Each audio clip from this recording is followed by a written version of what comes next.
দেখেন কি সুন্দর দেখতে ভাই। দেখেন দেখেন কি সুন্দর দেখতে।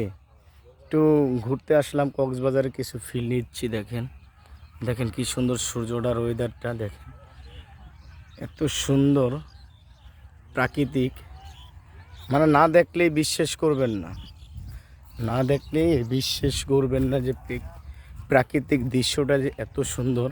আমাদের এই সোনার বাংলাদেশ, শ্যামল, চারিদিকে শুধু সবুজের সমারোহ দেখতে পাচ্ছেন। যত দূর যাচ্ছি তত দূর খালি মানুষের আনাগোনা আনাগোনা আনাগোনার আনাগোনা। দেখেন কত সুন্দর দেখতে, আমরা না দেখলে আসলেই মুগ্ধ হব না। একটু ছুটির ফাঁকে একটু ঘুরতে আসবেন পরিজনদের নিয়ে, পরিবারকে নিয়ে, তারাও একটু আনন্দ পাবে, হাসি খুশি থাকবেন সব সময়। সব সময় একটু আসবেন ঘুরতে। আসসালামু আলাইকুম।